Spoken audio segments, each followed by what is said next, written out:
Nous voyons que les Juifs, de manière quasi générale, considéraient le royaume de Dieu comme une chose terrestre, ayant les principes de ce monde. Ne les blâmons pas sans nous blâmer nous-mêmes.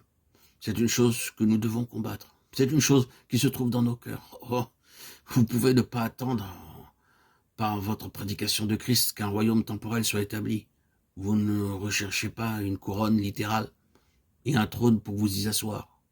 Il se peut que ce ne soit pas dans votre manière de penser. Mais ne sommes-nous pas presque chaque jour de notre vie troublés parce que le Seigneur nous cache tout ce qu'il fait en sevrant nos âmes du désir de voir des choses et de les posséder? N'est-ce pas cela la raison fondamentale de notre état et de nos difficultés?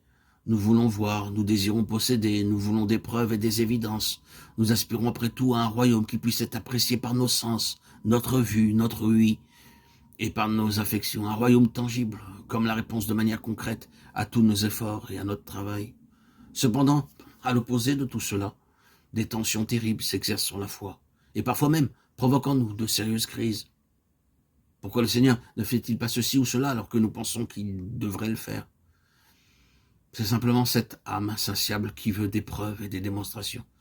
Et c'est pourquoi, s'il y a quelque chose dans l'œuvre chrétienne qui soit grand, impressionnant, avec une grande organisation, avec un grand mouvement de foule, tout ce qui peut être du domaine des choses visibles, de nombreux chrétiens iront après cela.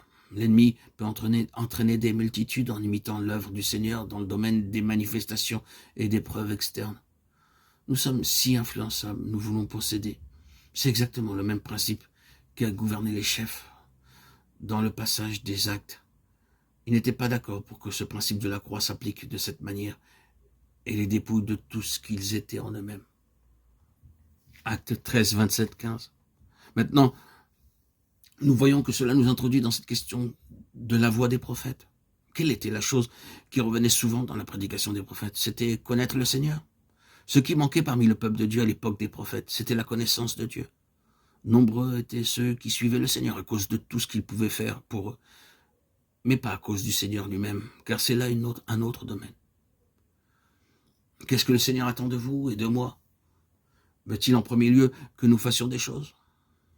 La pensée commune que nous avons aujourd'hui à l'égard de Dieu, c'est souvent l'association de choses qui sont faites pour lui, l'œuvre pour laquelle nous sommes engagés, et ainsi de suite. C'est ce qui est objectif et extérieur.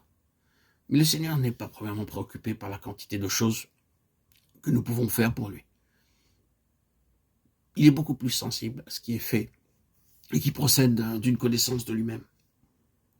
Dans n'importe quel domaine de l'œuvre chrétienne, nous pouvons faire des choses pour le Seigneur comme nous pourrions le faire pour d'autres domaines de ce monde. Mais tout cela ne procède pas des profondeurs de la connaissance que vous avez de Dieu. Le Seigneur désire par-dessus toute autre chose que nous le connaissions lui.